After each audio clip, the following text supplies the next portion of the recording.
இப்போ என்ன மாதிரி ஒரு 10 லட்சம் 12 லட்சம் நான் சம்பளம் வாங்குறேன்னா எனக்கு ஆசைகள் ரொம்ப ஜாஸ்தி. ஆசைகள் ஜாஸ்தியாக இருக்கும் போது எனக்கு அடுத்த இடத்துல ஒரு சம்பளம் கிடைக்குமா அப்படின்னு சொல்லிட்டு 10 லட்சம் வாங்குறவங்க 12 லட்சம் சம்பளத்துக்கு போவோம். 12ல் வாங்குறவங்க 15க்கு கிடைக்குதான்னு பார்ப்போம். 15ல் வரவங்க 20க்கு கிடைக்குமான்னு பார்ப்போம். ஸோ நான் இப்படி ஜம்ப் பண்ணும்போது ஒவ்வொரு கம்பெனியும் ஜம்ப் பண்ணும்போது என்ன பண்ணிடுறாங்கன்னா அந்த ஸ்டாண்டர்ட் டிடக்ஷன் சொல்லி ஒரு 2.5 லட்சத்துக்கு ஒன்றும் கிடையாது அப்படின்னு சொல்லிட்டு இந்த வருஷம் டாக்ஸ் ஃபைல் பண்ண ஒருத்தர் வந்து என்ன பண்ணியிருக்காரு, இதே மாதிரி ஜாபை வந்து ஜம்ப் பண்ணியிருக்காரு.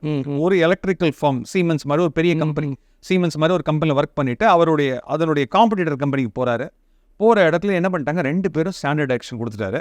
இவர் வந்து எதுக்கு வந்து 1000 ரூபாய் 1500 ரூபாய் டாக்ஸ் ஃபைல் பண்ணுறதுக்கு கொடுக்கணும் அப்படின்னு இவர் என்ன பண்ணிட்டாரு, வெறும் 2வது கம்பெனி மட்டும் தான் அந்த டாக்ஸ் வந்திருக்கு. அவரே போனார், எல்லாத்தையும் ஃபில்அப் பண்ணி எல்லாம் ஃபைல் பண்ணிவிட்டு இப்போ ரீஃபண்ட் வந்து என்ன ஆயிடுச்சு, முதல் கம்பெனியில் ஃபஸ்ட்டு டைம் ப்ராசஸ் பண்ணிட்டாங்க. பண்ணதுக்கப்புறம் திருப்பி அடுத்ததாக இன்னொரு இது வருது மிஸ்ஸிங், அதாவது முதல்ல பண்ணது இருக்குது. இந்த மாதிரி இதெல்லாம் நீங்கள் பார்த்து நிறையா வந்திருக்கு சார். 1-2 இல்லை, நிறையவே வந்திருக்கு. இப்போது ஒரு லேட்டஸ்ட்டாக நாங்கள் ஒரு லேடி இதை நாங்கள் பண்ணியிருந்தோம். அவங்களுக்கு பார்த்தீங்கன்னா அவங்களோட ஓவரால் சேலரி பார்த்தீங்கன்னா 13 லட்சம் ஓவரால் சேலரி. பட் கம்பெனியில் வேலை பார்க்கும்போது அவங்களோட சம்பளம் 6 lakhs தான். கம்பெனியில் பார்க்கும்போது அவங்க ஃபஸ்ட்டு கம்பெனி ஒர்க் பண்ண 6 lakhs சம்பளம் வந்திருக்கு. அவங்க என்ன பண்ணாங்க, நியூஸ் லேப் செலக்ட் பண்ணியிருக்காங்க. ஸோ டெக்னிக்கலாக தெர் இஸ் நோ டேக்ஸ், அவங்களும் எதுவும் பிடிக்கல. செகண்ட் கம்பெனி வந்தாங்க பார்த்தீங்களா, செகண்ட் கம்பெனியில் வந்தாங்க, அதே மாதிரி நியூஸ் லேப் செலக்ட் பண்ணாங்க, ஒரு 7 lakhs கிட்ட பேமெண்ட் பண்ணாங்க. அவங்களும் எதுவும் பிடிக்கல, இந்த ஸ்டாண்டர்ட் டிடக்ஷன்லாம் போக அவங்க டிடக்ஷன்ஸ்லாம் போக அவங்களுக்கு டேக்ஸ் ஆகும். ஸோ 2 கம்பெனி பேமெண்ட் கொடுக்கும்போது அவங்களோட கம்பெனியோட ரூல் படி இவங்க ஸ்லாப் ரேட் லெவலில் there deducted. But income tax returns file பண்ணும்போது இவங்களுக்கு ஓவரால் இன்கம் ஆட் பண்ணும்போதுனா கிட்டத்தட்ட 13 lakhs வரும்போது she's end up with paying almost 2.5 lakhs கிட்ட வந்து இன்ட்ரெஸ்ட் எல்லாமே சேர்த்து. திடீர்னு வந்து சார் ஏதோ அதுவும் இன்னொன்று அவங்கள தான் ஓனர் ட்ரை பண்ணியிருக்காங்க. ஓனர் ட்ரை பண்ணி பெரிய லைபிலிட்டி வரதுக்குள்ள இது அப்ரோச்சஸ் சார், பெரிய லைபிலிட்டிக்கு நீங்கள் தான் ஏதாச்சும் ஒன்று பண்ணி அட்ஜஸ்ட் பண்ணுவீங்கன்னு சொன்னாங்க. செக் பண்ணி பார்த்துட்டு இது யாருன்னா அப்படியே ஜீபூமா வரலாம், அட்ஜஸ்ட் எல்லாம் பண்ண முடியாது. ஸோ நீங்கள் இந்த பண்ணியிருக்கீங்க. அவங்க இமீடியட்டாக சொன்னாங்க, சார் நான் வந்து புதுசாக வேலை பார்க்குறேன், கம்பெனி எனக்கு சொல்லியிருக்கணும்ல, நான் ஜாயின் பண்ணும்போது என்னோட பழைய கம்பெனியில் ஒர்க் பண்ண ஸ்பேஸ்லேருந்து எல்லாமே நான் டிக்ளேர் பண்ணுறேன். தே ஷுட் கன்சிடர், அவங்க தான் சார் தப்பாக கால்குலேட் பண்ணியிருக்காங்க, அவங்க தானே பிடிக்கணும்னு சொன்னாங்க. நீங்கள் சொல்கிறதெல்லாம் ஓகே, பட் என்ன இப்போ அவங்க பிடிக்கல. ஸோ 2 இடத்தையும் கிளைம் பண்ணியிருக்காங்க. And at same time basic knowledge உங்களுக்கு இருக்குது. It's your responsibility, you should update there. Okay, உங்களுடைய ஹெச்ஆர் டீம் கிட்ட பேச உங்களுக்கு விருப்பம், நீங்கள் அட்வான்ஸ் டேக்ஸ் ஆச்சு கட்டிருக்கணும். ஒரு குவார்ட்டர் முடியும் போதும் நியூஸ் பேப்பர்லேருந்து, டிவி சேனல்ஸ்லேருந்து, ரேடியோலேருந்து இப்போ ஒரு மார்க்கெட்டிங் ஏஜென்சியாக ரன் பண்ணுறாங்க இன்கம் டேக்ஸ் டிபார்ட்மெண்ட்லேருந்து. ஸோ ஃபுல் அட்வர்டைஸ் வந்து அட்லீஸ்ட் நீங்கள் அட்வான்ஸ் டேக்ஸ் ஆச்சு கட்டிருக்கணும். அதுவும் பேமெண்ட் பண்ணதால there is no other option. இவங்களுக்கு இன்வெஸ்ட்மெண்ட் எதுவுமே கிடையாது.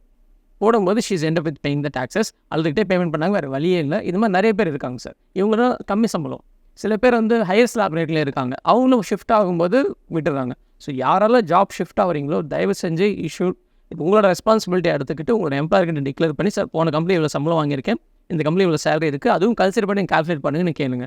இல்லை அவங்க பண்ணல அப்படின்னா please pay advance. So advance டேக்ஸுங்கிறது செப்டம்பர் 15. மொத்தம் கம்பெனிஸ்னா 4 டியூ டேட் வரும், இண்டிவிஜுவல்ஸ்னால் 3 டியூ டேட் வரும். எவ்ரி குவார்ட்டர், இப்போ எக்ஸாம்பிள் குவார்ட்டர்னா ஏப்ரல் மே ஜூன் ஆனது குவார்ட்டர். அப்போ அந்த தேர்ட் மந்த் முடியும் போது 15th நம்ம பேமெண்ட் பண்ணோம். இப்போ ஏப்ரல் மே ஜூன்னா June 15th is the due date. July August September 15th is the due date. அந்த குவார்ட்டர் முடிஞ்சு எக்ஸ்ட்ரா 15 நாள் கிடையாது, அதுக்கு முன்னாடியே.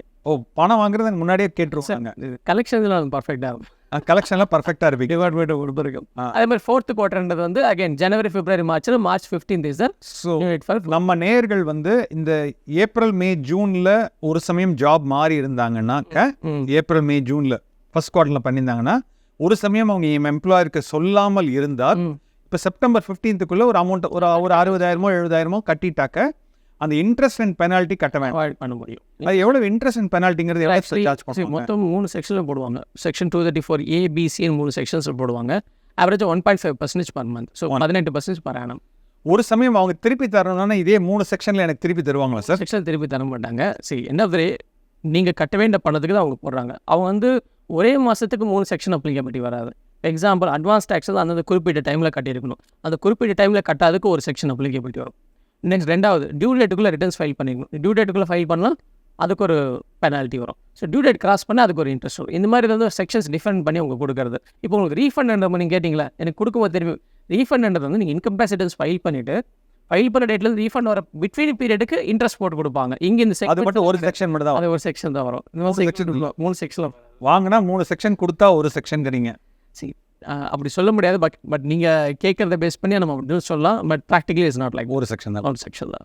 மேலும் ஈடி தமிழ் சேனல்ல வரப்போகும் பிசினஸ் மற்றும் அது ரிலேட்டடான வீடியோவை பார்க்க உடனே கீழே இருக்க சப்ஸ்கிரைப் பட்டனை கிளிக் பண்ணுங்க.